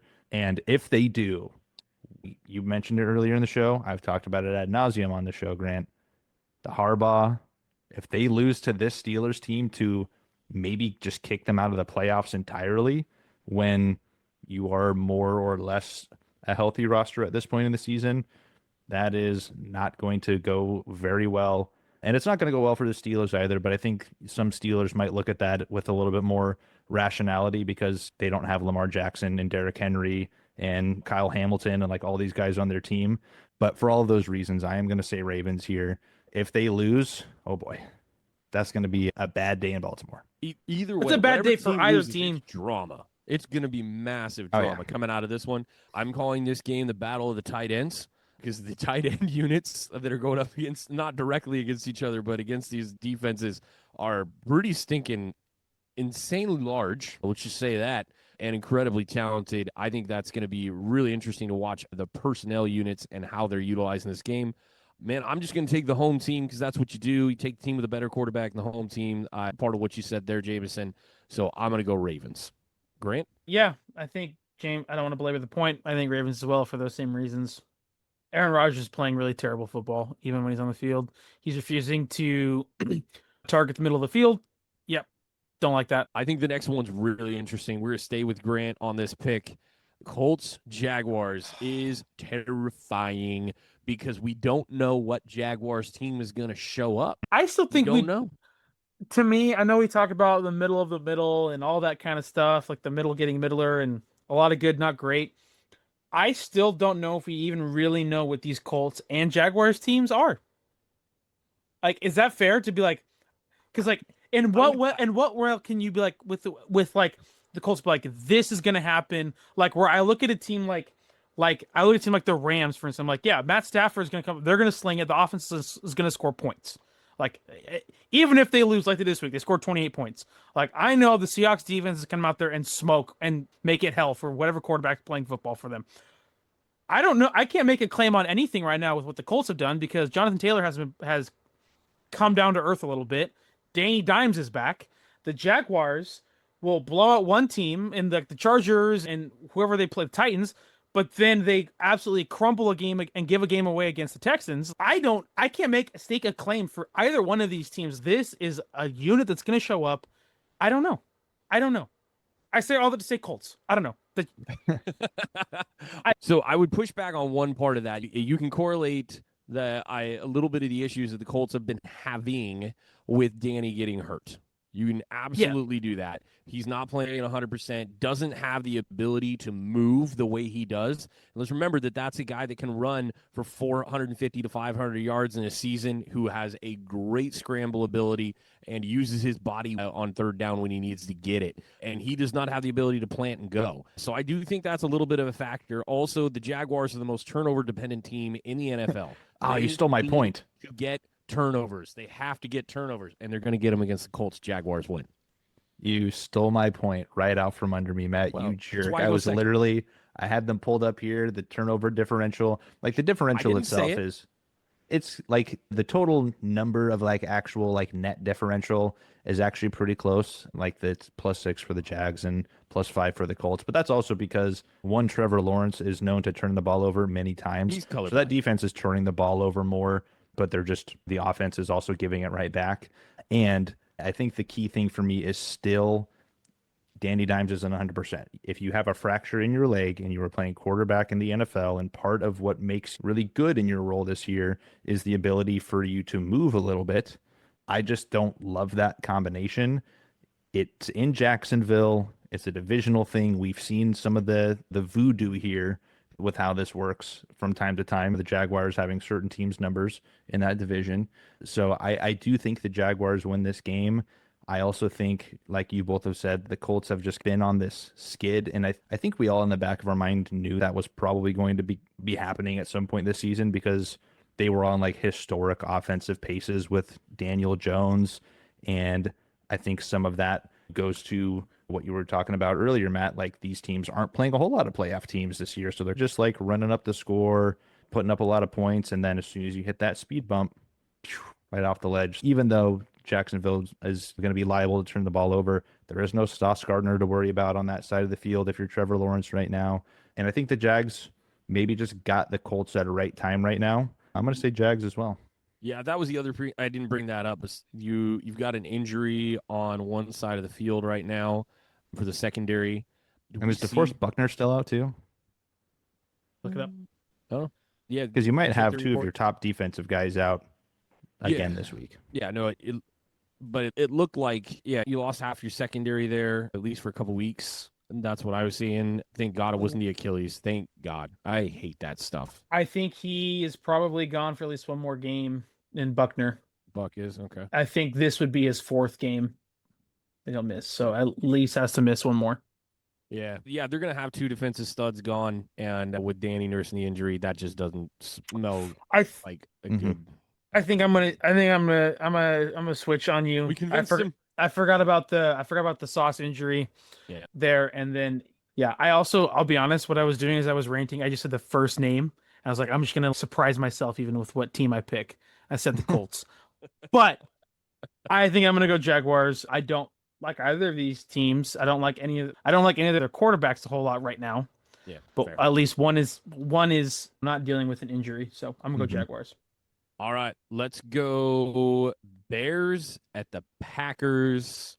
Tough game. I need to say this. And of some of these matchups here, we got these division ones: Colts, Jaguars, Steelers, Ravens, and Bears, Packers. This is the first time these teams are meeting each other this week. Love it when the NFL does that. It's so dumb. I think that's so stupid. Save it. We want the battle at the end. What are you talking about? I hate it. I hate it for the Bears and the Packers when they have to play each other twice in 3 weeks. I don't like that. That is not what I'm saying. I'm saying save the matchups that matter for the end of the season. I like that. But yeah, twice in 3 weeks sucks. That's never good. But this is the first one. Bears at the Packers. I'm just thinking it through here, guys. A lot of health. Like a lot. These teams are super healthy coming into this game overall. I think that usually benefits a home team, but we're sticking with Jameson for the first pick. How do you feel, dude? I'm not going to lie. My heart says Bears, ironically, here, but I think my head is telling me pick Packers at home against the Bears. This isn't the Aaron Rodgers-led Packers anymore, who just always had the Bears number. But I just think there is enough in this game that the Packers can do to mitigate some of what's going on with the Bears. I think Micah Parsons is going to have a huge role in this game. Now, Caleb has done a great job this year of avoiding sacks because of his elusiveness, and he's actually, I think, even a lot faster than sometimes I give him credit for. Like when he's scrambling, I'm like, this guy is running like 20 miles an hour. We got to clock this guy on next gen stats. He's getting out of there so quick. But I just think the Packers right now, like they got a great win last week. Were aggressive in the times they needed to be aggressive against the team that tries to be as aggressive as they can all the time. So I think they just have a little bit more of that consistency, and they have the playmakers on defense to be like, okay, we need you to go win the game. Let's go get this young quarterback. Let's do what we can. I would not actually be surprised if the Bears win this game because of that running game, and that's a great thing to take on the road, especially if you're going to be playing in Green Bay in the winter. It's not like you're afraid of the cold in Chicago. So it's going to be a very interesting game, and I actually am much more excited about this after watching what they did to the Eagles last week. But I'm still going to lean Packers, some of the blue chippers that they have, some of the experience that they have in the head coaching department, even if sometimes it can be a little suspect. This is what they do. They're built to win this regular season game. So I'm going to pick the Packers. I'm going next up this week. The Packers this last week had 3 different guys catch a touchdown pass. Like finally spreading the ball around, opening up the field a little bit, taking some pressure off of Jacobs, who was coming off injury like that. The Bears, like we've given them all the credit today for winning the trenches and doing the right thing against the Eagles. But I think that's a pretty tough ask 2 weeks in a row. And for the offense to be flowing the way it is for the Packers, they feel like a complete team in terms of what's there. The execution, they're still coming together at times, and you've seen some lapses in execution. But, man, it seems like they're getting right at the right time. And I think the Bears are just due to take an L. That's all it is. Like, nothing against them. I think they're due to take an L here. So I'm going to take the Packers at home and bet against them. That has not gone well for me overall, but I feel a little more confident this week than others. Yeah, I'm picking the Packers. Caleb Williams actually had a really terrible game on Black Friday, even though like he completed 47% of his passes, 154 yards, a touchdown, a pick, passer rating of 56.9. That's terrible. Yeah, I will say watching that game, to give him credit, he made big plays where he needed to. Like that last touchdown pass was like a pass that only guys like with his talent can make. But completing sub 50% completion percentage. The wind in that game was ridiculous. That's why they almost ran for 300 yards. I understand that, I blame but he him also, less there. The last 3-4 games, he's had a 55% completion percentage or less. In his last 4 games, it's 55.6, it's 50%, it is 54%, 47%. I don't want TikTok to yell at me, but it is fair. It is fair. His percentage is down. If it's we awful. Keep it on the season, it's 58%. Yeah. So that is fair. I will say some of that is also on some of those routes the receivers are running, but yeah. Anyway, but for the sake of time, last one we got Texans at the Chiefs. Did you pick? Yeah, Packers. Okay. Yeah, Packers because Oh, maybe I didn't get there, but yes, I'm picking the Packers because Texans at the Chiefs. I'm going here. I know they played them 2 weeks ago, but the Texans destroyed Josh Allen led team and held them to 12 points, and the Bills are better than the Chiefs, and did that. So I'm taking the Texans, and this defense is going to continue its tear. I agree. I just love them. Call me a fan right now, but I love what the Texans are doing. And after watching them destroy my team and then go on this run, dude, I'm about it. I hope it continues. Love CJ Stroud. We all do. We love watching that guy play. Glad he's healthy. But I'm going to take the Texans again this week. And man, prove me wrong. Prove me wrong, Chiefs, or don't. Just please don't. Jameson, last pick. Are we all going the same? We That's are the not. question. We are not. Okay. Spiritual As much as I do love the Texans and that defense is absolutely horrifying, I still don't even know, to your claim, Grant, like if the Bills and the Chiefs played this week, I don't know if the Bills would win, to be honest with you. I have not been super impressed with the Bills, Fair. just point blank period. Not to say that the Chiefs have been the Chiefs that we've grown accustomed to, but my key logic here, and this might be my last week where I can do it, at least for this season and maybe for the next couple of seasons. If the Chiefs are still in a position where they can control their own destiny to get into the postseason, and they have the guys that they have, and they've won games not looking impressive before, I still feel obligated to pick them here. It's at home against a team that doesn't have a great offense right now. Like the Texans offense isn't really much to write home about. And I don't know. I just think they do enough to win this game because they have to. And if they don't, now I'm like, okay, I can wipe my hands clean with the Chiefs. They do not control their own destiny. So I can't rely on them anymore. So what we're hearing, everyone, is zero logic, but just feeling. We're just going off strong feelings. The Chiefs' offensive success rate and Patrick Mahomes this year is still actually better than you might think. So that would be some of the logic there. But coach and quarterback. Hey man, and home field advantage. Got to go with the gut. I get it. Hopefully for us as a whole, because we did pick pretty similar there, this is a rebound week, and hopefully Mike picks the opposite of everything of us so we can all catch up to him. That would be really nice. But if you are still in the middle of your fantasy football season with any kind of hope, I want to just make people feel better today, because guillotine leagues by themselves are just awful to deal with sometimes. Bye, Matt. And I want everybody to feel really good about the decisions that they have made throughout the season. If you're alive in a guillotine, I want you to feel great about it. This is what happened to me this week. JSN, Jacobs, Kittle, Ginty, Loop, who had been on a double-point tear for kickers, and the aforementioned Lamar Jackson all did not hit 10 points. I have all of them on my team. I have Saquon on my team. I have Justin Jefferson on my team. Justin Jefferson did me dirty. I have McCaffrey on this team, and I lost. Yeah. I had the lowest points with that squad. You had sub 100. I had sub 100 with that roster.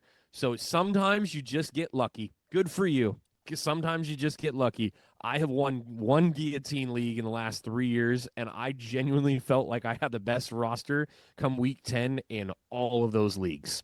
So I'm super disappointed to lose that one, but it is what it is. Like, you can't plan for stuff sometimes in fantasy football. I also benefited tremendously from the Seahawks defense in my A league, which is the one I care 30 most points. About. Gave you scored 30 points. I did on purpose pick them up for a 2-game stretch that I saw coming for them, and then I'm going to keep the Seahawks just because of the way they've been playing. But no, it's that time of year where you are looking at the playoffs and you're wondering what to do. Got to tell you guys, think about it this way. This is the best logic you can use. Green lit, do it. Yep. If there is red, it does not matter what their name is. Okay? I don't care what their name is. Pull them. Anybody. Okay, I don't care if this person's been average. Look at what's happened to Taylor the last couple of weeks. He finally went up against some red defenses with consistency and got hurt. And obviously, I mentioned his quarterback's not playing the way he was. But you got to look at that and just red means stop. toss them on the bench. Don't think twice about it. It doesn't matter what their name is. Like, you got to be okay with playing the most projected points and going with those greenlit matchups. It's the best way to go when you try and make the playoffs. I've secured my playoff spot. I'm solid. I know I'm good here in the league that really matters to me. Actually, I'm solid in all of them, but especially that one. But if you are looking at your matchups the next couple weeks, just keep it in mind as you get in that first round of the playoffs and you're looking for something. By the way, Scary Terry was available in way too many leagues this last week. Picked him up and threw him on the bench. Going to be a target monster next few weeks because that guy wants to get paid continuously, and so he needs some numbers. If you're one of those leagues that has limited bench and Mike Evans got tossed a while ago, take a hard look at that and keep an eye on all running back scenarios. Monangai, I hope I said it right. Monangai, yep. Monangai from Chicago was available in way too many leagues this last week. I benched Swift this week because I was like, surely he won't have a good game against the Eagles, and that almost got me killed. Yeah. Monrod died first play of the game essentially and was gone. That almost killed me. So and watch those backup running back matchups. They're going to come into play here in the beginning of the playoffs for several teams. It's going to be a need, and you're going to need to really key in on injury reports here the next couple of weeks. Man, just stay on top of it with fantasy football. It's going to be fun. It's always fun. And like I said, don't second guess it. Don't look at it and go, but it's Jonathan Taylor. Dude, I would rather run Kyle out of Chicago, I'm not going to slaughter his name again, than Taylor on certain matchups right now. You just got to go with hot Seahawks next week. Don't do that. Don't do it. Don't do it. If your team's playing the Texans, for the love of God, put everybody on the bench. Don't chance it. If your number one receiver is going up against Surtain, who just gave up his first touchdown and 500-plus coverage snaps this week, bench him. Don't do it. Just bench him, dude, and don't second guess it. Have a great start of the fantasy playoffs if your league starts early because it's stupid. But I hope you guys make your playoffs this next week, and we're looking forward to ours. We're going to have a great week. Tons of great games, man. So enjoy the weekend. And by the way, the SEC sucks, and I hate them so much. Go Big Ten this week. And, man, I hope the Big Ten gets to host 2 playoff games. We'll talk about it a little bit next week. We'll talk to you guys soon, and enjoy the weekend of football. This is Sportsify.